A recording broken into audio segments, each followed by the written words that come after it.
Hello everyone, this is Gaurav here and welcome back to the channel. कैसे आप सभी? उम्मीद है काफी अच्छे हो गए। और इस वीडियो में हम लोग बात करने वाले हैं finally model set paper economics का, जो कि आप लोग का एग्जाम होने वाला है क्लास 12 का 2025 में जैक बोर्ड का बच्चे लोग का। चाहे आप आर्ट्स से हो, कॉमर्स से हो या साइंस स्ट्रीम से हो, कोई भी बच्चे अगर इस वीडियो को देख रहे हैं तो बहुत बेनिफिशियल, बहुत बेनिफिट मिलने वाला है। और इस वीडियो में हम लोग बात करेंगे लॉन्ग आंसर टाइप क्वेश्चन का, और ये हम लोग का हो जाएगा इकोनॉमिक्स का मॉडल सेट समाप्त। तो चलिए बिना देर किए हुए वीडियो को स्टार्ट करते हैं और खत्म करते हैं मॉडल सेट पेपर का लॉन्ग आंसर टाइप क्वेश्चन। तो सबसे पहला सवाल आप लोग के स्क्रीन के ऊपर जैसा दिख रहा है, क्या लिखता है? What do you understand by preference curve? कि प्रेफरेंस कर्व का मतलब क्या होत रही? और जो इसका मतलब होत रही वो ये होत रही कि सर इसी को हम लोग बोलते हैं सर इनडिफरेंस कर्व। क्या बोलते हैं बच्चा? इनडिफरेंस। ओ ठीक है, इनडिफरेंस कर्व बोलते हैं। डन तो। हाँ, इसका हिंदी में बोलते हैं उदासीनता वक्र। तो छोड़ हिंदी, छोड़, अभी मेरे को फोकस करना है। Explain the characteristics of the preference curve. देखो क्या लिखता है। A preference curve is a graphical representation of a combined products that gives a similar kind of satisfaction. Sir एक शब्द इस्तेमाल किया गया combined product, सर ध्यान में रखना। combined product, ठीक है। To a consumer by thereby making them indifferent. Every point on the indifference curve shows that an individual or a consumer is indifferent between the two product. कहता है कि एक product को खरीदते वक्त, सॉरी, एक कंज्यूमर अगर अलग अलग प्रोडक्ट को खरीदता है तो उसका अलग अलग टेस्ट होता है। ठीक है, जैसे मान लो तुमको रसगुल्ला पसंद है तो 15 टो खरीद लिया, अब गुलाब जामुन पसंद नहीं है तो 10 टो खरीद रहा है। समझ रहे हो? तो वही चीज बता रहे हैं कि जो अगर कोई कंज्यूमर को कोई प्रोडक्ट पसंद नहीं है तो वो दूसरे तरह से एक्ट करता है। डन तो। as it gives him the same kind of utility, the preference curve is usually downward sloping convex to origin। और जो प्रोडक्शन पॉसिबिलिटी कर्व होता है, उत्पादन संभावना वक्र, वो होता है concave to origin. Production possibility curve concave होता है, इंडिफरेंस कर्व कन्वेक्स होता है। इंडिफरेंस कर्व का दूसरा नाम ही प्रेफरेंस कर्व है, याद कर लेना। ठीक है, चलो शेड्यूल देख इसका क्या है। सर आप बोले थे कंबाइंड गुड्स, तो सर यहाँ बिस्किट लिए और टी लिए। देखो ए जो है वो 1 यूनिट बिस्किट खरीदता है तो 12 यूनिट टी खरीदता है। फिर जो बी है वो 2 यूनिट बिस्किट खरीदता है तो 8 यूनिट टी खरीदता है चाय। अगर जो सी है वो 3 यूनिट बिस्किट खरीदता है तो 5 यूनिट फिर चाय खरीदता है। देख रहे हो कि एक ही कंज्यूमर है, लेकिन जब दो अलग अलग कमोडिटी खरीद रहे हैं तो 2 अलग अलग यूनिट खरीद रहे हैं। डन तो। और ये बनता है मेरा इंडिफरेंस कर्व, ये वाला, ये कन्वेक्स टू ओरिजिन। ठीक है, अब यहाँ पे जैसे मान लो कि ये बना IC2, ये वाला IC1, ये IC2, ये वाला IC3, और ये वाला इंडिफरेंस कर्व 4। ठीक है, तो इससे क्या पता चलता है कि कोई भी इंडिफरेंस कर्व कभी भी एक दूसरे से इंटरसेक्ट नहीं करेगा, मीट नहीं करेगा, एक दूसरे को कट नहीं करेगा। ठीक है, और जितना ज्यादा इंडिफरेंस कर्व होगा, मान के चलना कि मेरा लेवल ऑफ सेटिस्फेक्शन, मेरे जो मार्जिनल यूटिलिटी है वो उतना ही ज्यादा है। डन तो। हाँ, कैरेक्टरिस्टिक्स क्या? Preference curve slopes downward from left to right. Preference curve is convex to origin. Higher preference curve indicates higher utility. जो भी बताया, जितना बड़ा होगा, जितना दूर होगा, वो उतना ही ज्यादा सेटिस्फेक्शन बताएगा। और preference curve never intersect each other, ये भी बताए हम। ठीक है, और फिफ्थ में है preference curve reflect the idea of completeness. और ये बताता है कि मैं अपने आप में कंप्लीट हूँ बच्चा, ऐसा वो बोल रहा है। सुना नहीं? सुना ना? मेरे काने नहीं है, खराब है तुम्हारा। वो कर्व बोल रहा था। देखो यहाँ पे, what are total fixed cost, total variable cost and total cost of a firm, how they are related। कि टीवीसी क्या होता है, टीएफसी क्या होता है, टीसी क्या होता है, और ये तीनों कैसे करके आपस में जुड़े हुए हैं। सबसे पहले टीएफसी, जिसका दूसरा नाम है सप्लीमेंट्री कॉस्ट। क्या है बेटा? Supplementary cost. देख यहाँ पे, the total expenditure incurred by the producer on the purchase or hire factors of production is called total fixed cost. It remains fixed even if level of output is zero. वो हमेशा fix ही रहेगा, अगर level of output zero हुआ तब भी। Example house rent, salary of permanent worker, etcetera. Done. TVC में क्या है? प्राइम कॉस्ट दूसरा नाम है। Supplementary cost sir total fixed cost को कहते हैं, prime cost total variable cost को कहते हैं, दिमाग में रखना। The total expenditure incurred by the producer on purchase or hire variable factors of production is called total variable cost. Sir यहाँ पे वेरिएबल फैक्टर खरीदेंगे और टीएफसी में फिक्स फैक्टर खरीदेंगे, और it varies with the change in the level of output, और ये change होगा सर लेवल ऑफ आउटपुट के साथ साथ ये भी चेंज होगा, लेकिन फिक्स्ड कॉस्ट जो था वो लेवल ऑफ आउटपुट के साथ कांस्टेंट था। जैसे electricity bill, salary of casual worker etcetera. Electricity bill हर महीना सेम आता है? नहीं सर। टोटल कॉस्ट क्या होता है? Total cost is the sum total of variable cost and total fixed cost, यानी जो टीसी है वो टीएफसी का और टीवीसी का जोड़ है। देखो यहाँ पे लिख भी दिए है ये वाला, TC equal to TFC plus TVC. देखो टीएफसी ऐसे बना पैरेलल टू एक्स एक्सिस या horizontal to X axis, TVC कहां से स्टार्ट हुआ सर? ओरिजिन से, और जो टीसी है वो कहां से स्टार्ट हुआ सर? वाई एक्सिस से। डन। तो अब इन तीनों का रिलेशन देखो पड़ता है, ये डायग्राम याद करके रखना, और हमेशा डायग्राम पेंसिल से बच्चा मुनारे, हमेशा डायग्राम किससे बनाइएगा? पेंसिल से, कभी पेन का इस्तेमाल मत करना। देखो यहाँ पे the TVC curve start from the origin, अभी बताए जो टीवीसी है वो ओरिजिन से स्टार्ट होगा टीसी वाई एक्सिस से, और जो टीएफसी है वो horizontal to X axis. Showing that zero level of output TVC becomes zero, ये दिखाते हुए शुरू हो रहा है कि अगर आउटपुट जीरो है तो टीवीसी भी जीरो है। After that TVC goes on increasing with the increase in the level of output, और उसके बाद क्या होता है? जैसे जैसे आउटपुट बढ़ता है टीवीसी भी बढ़ता है। सर टीवीसी काहे बढ़ रहा है सर? अरे पगला, ये टीएफसी थोड़ी है जो कि फिक्स रह जाएगा, जैसे जैसे आउटपुट बढ़ेगा वैसे वैसे टीवीसी भी बढ़ेगा, क्योंकि वेरिएबल है, वेरिएबल मतलब वेरी करेगा। डन। तो हाँ, दूसरा नंबर देखो, the TFC starts from the Y axis, जो टीएफसी है वो वाई एक्सिस से शुरू होता है, and becomes horizontal because TFC remains constant irrespective of the level of output, और जो टीएफसी है वो कांस्टेंट होता है, हॉरिजॉन्टल टू एक्सिस होता है, कि आउटपुट कितनों भी हो जाए हमको कोई फर्क पड़ने वाला नहीं खनबा। थर्ड नंबर क्या है देखो, the TC starts from the point where TFC start, जहां से टीएफसी शुरू हो रहा है वहीं से टीसी भी शुरू हो रहा है। TC increases with the increase in output and TC curve becomes parallel to TVC curve, यानी टीसी जो है वो पैरेलल हो जाएगा किससे? टीवीसी से। देखो यहाँ पे टीसी जो पैरेलल हो जाएगा वो किससे? देखो टीसी पैरेलल है किससे? टीवीसी से, और जहां से टीएफसी शुरू हुआ है वहीं से टीसी भी शुरू हुआ, और आउटपुट के बढ़ने से टीसी भी बढ़ रहा है। समझ में आ गया? अगर स्क्रीनशॉट लेना है तो ले लो, लिखना है लिख लो, याद करना है याद कर लो, जैसे करना है कर लो, समझना है समझ लो, खुद लिख सकते, बहुत बढ़िया। चलो सवाल नंबर 19 करते हैं, difference between market price and normal price. ठीक है, difference between market price and normal price. देख इधर 3 कॉलम बनाना हमेशा, basis, market price, normal price. हम इसमें शॉर्ट में लिखे हैं, हम आप लोगों को बताते चलते लिखना कैसे। देखो इसमें क्या लिखना, the market price is that amount paid for goods and service in the market as a particular point of time. लेकिन नॉर्मल प्राइस क्या होता है? Based on the cost of production. ठीक है, इसमें क्या होता है कि पर्टिकुलर पॉइंट ऑफ टाइम में हम जो अमाउंट देते हैं वो मार्केट प्राइस है, लेकिन मेरा उस सामान को बनाने में खर्चा कितना हुआ उसके बाद अगर कोई प्राइस दे रहे वो नॉर्मल प्राइस होता है। ठीक है, मार्केट प्राइस का जो टाइम पीरियड होता है वो शॉर्ट होता है। लिखना, market price is a short period of, market price depends on the short period या शॉर्ट रन, और ये होता है लॉन्ग रन या long period. Equilibrium, market price में जो इक्विलिब्रियम होता है वो टेम्पोररी होता है, लेकिन नॉर्मल प्राइस में जो इक्विलिब्रियम होता है वो परमानेंट होता है। इन्फ्लुएंस, मार्केट प्राइस डिमांड से इन्फ्लुएंस होता है और नॉर्मल प्राइस सप्लाई से इन्फ्लुएंस होता है। ठीक है, चेंजेस, ये तुरंत चेंज हो जाता है, कौन? Market price. लेकिन नॉर्मल प्राइस क्या रहता है? इट इज अनचेंज्ड या इट रिमेन्स अनचेंज्ड लिखना। ठीक है, price status, it is real price और it is probable price. Real price मतलब जो मार्केट में बेचाएगा सामान उसका दाम रियल होगा, लेकिन प्रोबेबल मतलब क्या होता है? हो भी सकता है नहीं भी हो सकता है। डन। तो हाँ, उसके बाद देखो example, the price of diesel nowadays और average price of diesel last 4 year, यानी जो अभी प्राइस है वो डीजल का वो अभी कितना है और 4 साल में एवरेज औसतन कितना था उसको कहेंगे नॉर्मल प्राइस। डन है। चलो, how will you calculate national income from GDP? GDP से नेशनल इनकम कैसे कैलकुलेट करोगे? देखो क्या लिखता है, to calculate national income from GDP you need to make a few adjustment, here is the step by step process. देखो, understand the difference between GDP and national income.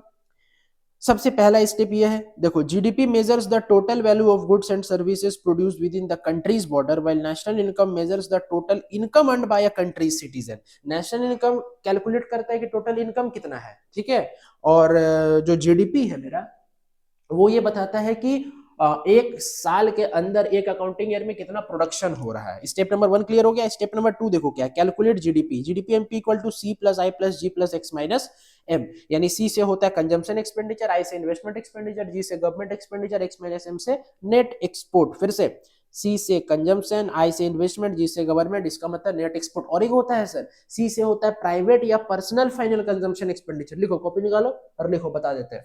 सी से होता है पर्सनल या फिर private final consumption expenditure. I से होता है gross domestic capital formation, gross domestic capital formation, I का मतलब, यानी इसको शॉर्ट में बोलते हैं जीडीसीएफ। और जी से और एक तो लिखना, हाँ ये हो गया, जी से लिखना पब्लिक या फिर गवर्नमेंट फाइनल कंजम्पशन एक्सपेंडिचर। और एक्स माइनस एम का मतलब एक्सपोर्ट्स माइनस इंपोर्ट, जिसको हम लोग कहते हैं नेट एक्सपोर्ट। डन। तो चलो, कैलकुलेट एनएफआईए यानी net factor income from abroad, third step है। देखो एनएफआई क्या होता है, factor income from abroad minus factor income to abroad, FIFA minus FITA. चौथा स्टेप है मेरा क्या, कैलकुलेट नेट इनडायरेक्ट टैक्स, यानी net indirect tax equal to indirect tax minus subsidy. और यहाँ पे एक चीज लिखे स्टार मार्क करके कि GST also treated as indirect tax, और जीएसटी को भी हम लोग इनडायरेक्ट टैक्स बोलत रही। ठीक।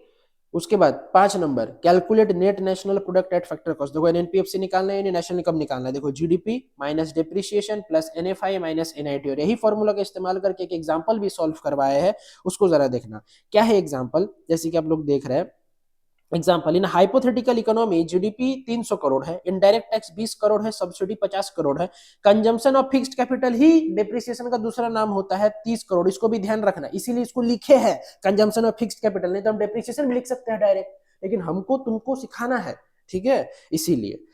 Net factor income from abroad है 70 करोड़। देखो फॉर्मूला मार दिए, NNPFC equal to GDPMP minus depreciation plus NFI minus NIT. तो क्या हो गया 300 माइनस 30, सर 30 था depreciation consumption of fixed capital, plus NFI था सर 70, तो 70 ये वाला माइनस का यहाँ पे माइनस, और ब्रैकेट स्टार्ट किए तो क्या होता है sir NIT minus, sorry indirect tax minus subsidy. Indirect tax मेरा सर देखिए 20 करोड़ है और सब्सिडी है मेरा 50 करोड़, तो 20 माइनस 50 यानी कितना हो जाएगा माइनस 30 हो जाएगा ना सर। अब देखो 300 माइनस 30, देखो इसको सॉल्व करो, 300 माइनस 30 प्लस 70, तो अगर माइनस 30 प्लस 70 करेंगे तो 40 आएगा और प्लस 40 आएगा, तो देखो प्लस 40 लिख दिए, और यहाँ पे कितना माइनस, और फिर इसको रुको एक सेकंड, ये माइनस 30 है और इसके पहले भी माइनस है, तो अगर ब्रैकेट को खोलेंगे तो माइनस माइनस प्लस नहीं हो जाएगा रे, तो देखो यहाँ प्लस 30 लिखा है। अब प्लस करो, सबको प्लस करो, 330 और 40 370, 370 निकल गया, हाँ 370 नहीं होता 70 होता है, ठीक है क्या दिक्कत है, मजाक उजाक में तोड़ाओ मेरा यार, ठीक है। अब देखो इसके बाद एक पता है न्यूमेरिकल क्वेश्चन था, वो न्यूमेरिकल क्वेश्चन का पता है कुछ वैल्यू शायद उलट फेर है, एक बार फिर से देखेंगे बढ़िया से, ठीक है, और उसके बाद हम उसको उसको भी बता देंगे, टेंशन मत लो, ठीक है। हाँ उसको भी बता देंगे, कुछ जैसे मान लो सब्जेक्टिव का जब वीडियो बनाएंगे ना तो उसमें बोल देंगे कि ये लॉन्ग आंसर का था, मॉडल क्वेश्चन पेपर का, जो पहले नहीं बताए थे उसको सबसे पहले बताएंगे, ठीक है, जो पहले नहीं बताया था अभी बता देते हैं, वो क्वेश्चन एक बार बढ़िया से देखना पड़ेगा। डन। तो चलो अभी करते हैं क्या, व्हाट इज मनी, इसमें लिखता है व्हाट इज मुद्रा, घूम जाएगा रे बच्चा, मुद्रा का मतलब ही मनी होता है। और describe the functions of money, देखो इसमें क्या लिखा है, money can be anything which is generally accepted as a medium of exchange, measure of value, standard for deferred payment, store of value and transfer of value. यानी sir MMSST कौन सी बोले भैया, एमएमएसएसटी, फिर से M sir S sir T sir, देखो MMSST यानी medium of exchange, measure of value, standard of deferred payment, store of value और ट्रांसफर ऑफ वैल्यू। डन है। चलो according to Hartley Withers money is what money does, money वो है जो money का कार्य करता है। चलो हटाओ, फंक्शंस ऑफ मनी देखो क्या, प्राइमरी फंक्शन सेकेंडरी फंक्शन, क्या कहते हैं इसको, प्राइमरी फंक्शन और सेकेंडरी फंक्शन, ठीक है।